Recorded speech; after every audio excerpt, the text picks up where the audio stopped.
नागपुर शहर के dumping yard में लगातार 7वें दिन भी आग जो है वो लगी हुई है। नागपुर महानगर पालिका के अग्निशमन दल द्वारा 24 घंटे ऑपरेशन करके इस आग को बुझाए जाने का जो है वो काम किया जा रहा है। बावजूद इसके अब तक इसे लेकर सफलता नहीं मिली है। जो स्थिति है उसी पर बातचीत करने के लिए हमारे साथ मौजूद है नागपुर महानगर पालिका के मुख्य अग्निशमन दल अधिकारी बीपी चंदन खेड़े। सर ये बताइए कि जो आग लगी है उस की स्थिति मौजूदा समय में किस तरीके से है। 7 दिन हो गए हैं, इस आग पर काबू नहीं पाया गया है। ये असफलता है या कुछ और तकनीकी कारण है जिसकी वजह से अब तक इस पर नियंत्रण नहीं पाया जा सका है? जैसा कि हमारे अग्निशमन विभाग के कंट्रोल रूम में ये आप जानते ही है कि शनिवार को यानी 19/4/2025 को दोपहर को भांडेवाड़ी डंपिंग यार्ड में फायर लगने की सूचना मिली। वैसे ही हमने जो जितने भी फायर स्टेशन है 11, उसमें 11 फायर टेंडर्स हमने वहीं पे भेजे। फायर एक्सटिंग्विश का काम कंटिन्यू चला। 4-5 घंटा बहुत डेंजर जोन में था, इसलिए कि उसके आजू बाजू सराउंडिंग में स्मोक फैल गया था, फ्लेम भी थी और एक पॉइजनली गैस भी क्रिएट हो रही थी स्मोक के साथ साथ, और वो बस्ती वालों को भी तकलीफ़ हो रही थी। तो हमने 7-8 घंटे हमारे जवानों ने, अग्निशमन विभागों ने उसमें फायर फाइटिंग की। 7-8 घंटे के बाद कंट्रोल तो हुआ, लेकिन वो 10 एकड़ का एरिया है पूरा कि जहाँ पे ज्वलनशील पदार्थ भी है वहीं पे उस डंपिंग यार्ड में। इसलिए वो फायर फाइटिंग कंटिन्यू आज तक, आज 25 तारीख है, आज भी फायर फाइटिंग है, लेकिन 80% वो फायर बुझ गई है ऑलरेडी। लेकिन कुछ वहीं पे एक टॉप एरिया है, एक हिल एरिया, मतलब कि 30-35 मीटर पे कि जो एक एरिया है टॉप पे, कि वहीं पे हमारी व्हीकल नहीं जा पा रही है। पानी का जो सोर्स है, पानी का जो जेट है, वो भी वहीं तक नहीं जा पा रहा। इसलिए हमने 2 दिन से कनेक्टेड डिपार्टमेंट से पोखलियान, जेसीबी वगैरह इसको हम बुलाया है कि जिसके कारण वो अलग अलग उस बाइफरकेट कर रहे हैं उस डंपिंग को, जो कचरे को, गार्बेज को, और हम उसमें हीट क्रिएट करके जो भी फ्लेम आ रही या स्मोक आ रहा, तो उसमें हम पानी मार के उसको एक्सटिंग्विश कर रहे हैं। अभी कंडीशन ऐसी है कि हमारा अंदाज ऐसा है कि जो अभी 20% बचा है सिर्फ स्मोक है, फ्लेम बहुत कम है, तो ये 2 दिन में संडे तक बुझ जाएंगी।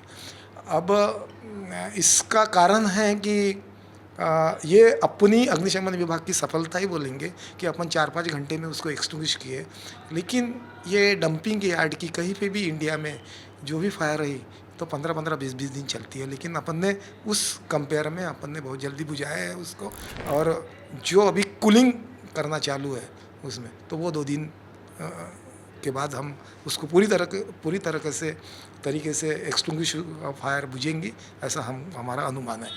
अब उसमें एक इश्यूज आए हैं कि अगर कुछ प्रिवेंटिव मेजर रहते तो शायद हम वो 2-3 दिन में बुझाए रहते उसको। जैसे कि अगर सराउंडिंग में, उस डंपिंग यार्ड के सराउंड में अगर रोड रहते कि जहाँ पे हमारी फायर सर्विस ऑल ओवर जा सके, सराउंडिंग भी और इन साइड में कम से कम 2 रोड होना कि आर पार जा सके। अगर वैसा प्रोविज़न रहता तो हम जल्दी से जल्दी उसको 2 दिन में ही बुझा रहते। प्लस हमारा अगर हाइड्रेंट्स रहते उधर 5-6, तो भी हमारी व्हीकल्स बाहर जाने के बजाय वही रिफिलिंग करती फायर टेंडर में पानी और जल्दी से जल्दी आग बुझाते। तो और उसमें और 2-4 चीज़ें अगर प्रिवेंटिव मेजर अगर रहती कि जैसे वो ऑल ओवर इंडिया में है, कई कई जगह है 1 लाख सिटी में, तो वैसा अगर रहता तो हम जल्दी कवर करते। फिर भी हम इसका अनुभव लिए है इस फायर डंपर के, आप जो फायर अपना डंपिंग यार्ड में जो फायर लगी उसमें, उसके अनुभव के से हम अभी, हमको अग्निशमन विभाग को वहीं पे क्या प्रिवेंटिव और प्रोटेक्टिव मेजर करना है और क्या दूसरे डिपार्टमेंट से करवाना है उसकी रिकमेंडेशन हम हाई अथॉरिटी को भेजेंगे और उस हिसाब से अरेंजमेंट वहीं पे करेंगे। नागपुर में जो तापमान चल रहा है हम देख रहे हैं कि 44 डिग्री सेल्सियस के ऊपर जो है वो तापमान चल रहा है। ऐसे में जो आप लोगों का ऑपरेशन है वो कहीं चुनौतीपूर्ण होता वो आपको दिखाई दे रहा है क्या, या उसकी कोई चुनौती सामने आ रही है क्या? बहुत ज़्यादा चुनौतियां हैं उसमें क्योंकि ऑलरेडी तो नागपुर सिटी में 44 डिग्री सेंटीग्रेड तो टेम्परेचर चल ही रहा है, लेकिन वो डंपिंग यार्ड में हीट से फिर फ्लेम क्रिएट होना और स्मोक, तो जो हीट और उसके साथ साथ स्मोक, तो स्मोक के साथ भी टेम्परेचर बढ़ता है।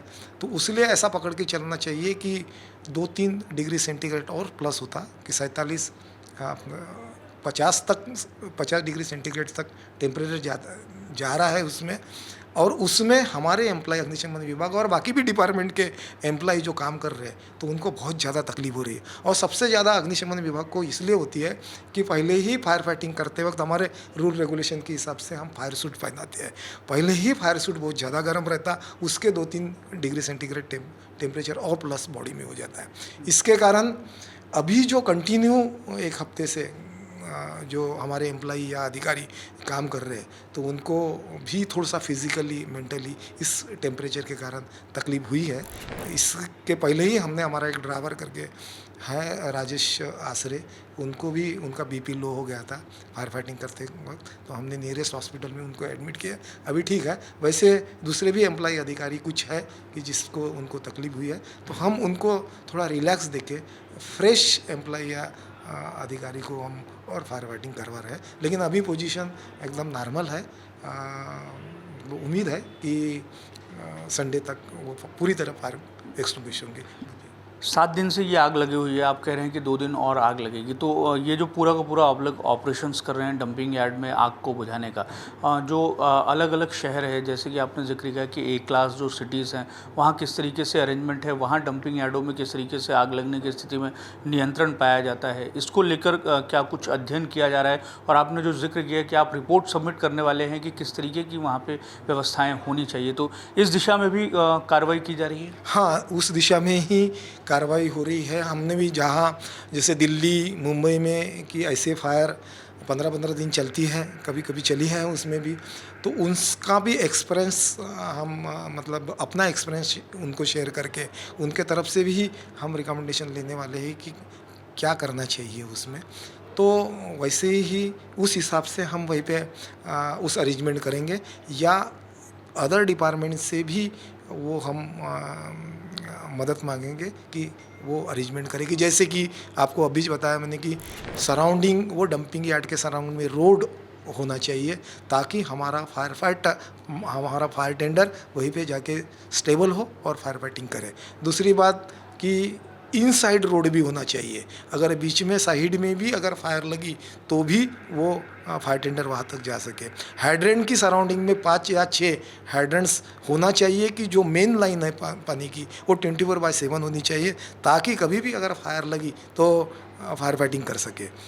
उसके अलावा जो वॉल है वो वॉल अभी हमने देखे हैं कि या 5 या 6 फीट की वॉल है, तो वो वॉल जहाँ से विंड आ रही है वैसे कम से कम 5 मीटर होनी चाहिए, और जहाँ विंड जा रही है जहाँ से एग्ज़िट हो रही है वहीं पे कम से कम 7 से 8 मीटर की वॉल होनी चाहिए ताकि कि जो रेसिडेंशियल है उनको कोई स्मोक उनके घरों में ना जाके वो स्मोक ऊपर चला जाए। और हम ये भी सिफारिश करेंगे कि जो रेसिडेंशियल है सराउंडिंग वो ग्राउंड +1 फ्लोर के ऊपर ना जाए। दूसरी इम्पोर्टेंट बात है कि डंपिंग यार्ड का जो ऑर्गेनाइजेशंस है, जो डिपार्टमेंट है, उन्होंने भी अपने खुद के 2 फायर टेंडर रखना चाहिए।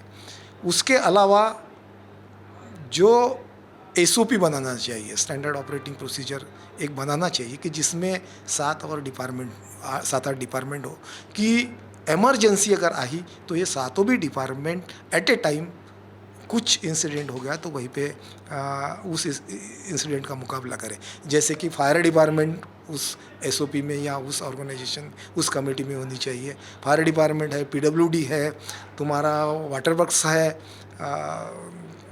जो डंपिंग यार्ड कंपनी है जिसको चला रही है वो कंपनी होनी चाहिए, प्लस जो जो भी कनेक्टेड डिपार्टमेंट है वो डिपार्टमेंट उसमें इन्वॉल्व होनी चाहिए, उसकी एसओपी बनाना चाहिए कि जो जैसे ही फायर या कोई भी इंसिडेंट हो तो सभी के सभी डिपार्टमेंट उस एसओपी के कारण उस रूल रेगुलेशंस में आके वो कार्य करें। धन्यवाद सर, हमसे बात करने के लिए। तो ये थे मनपा के मुख्य अग्निशमन अधिकारी बीपी चंदन खेड़े सर। पांडेवाड़ी डंपिंग यार्ड में जो आग लगी है उसके नियंत्रण पर जो कार्रवाई हो रही है उसके बारे में सर हमें बता रहे थे, और ये भी बता रहे थे कि ये जो अनुभव मिला है आने वाले समय में ऐसी स्थिति को जल्दी से जल्दी नियंत्रित करने के लिए एक एसओपी बनाई जाए और क्या कुछ उपाय योजनाएं किए जाएं, इसको लेकर एक रिपोर्ट भी जो है वो फायर डिपार्टमेंट द्वारा सबमिट किया जाने वाला है। इसकी भी जानकारी सर ने हमें दी। वीडियो जर्नलिस्ट अतुल गवई के साथ दिव्येश द्विवेदी, यूएसएन न्यूज़, नागपुर।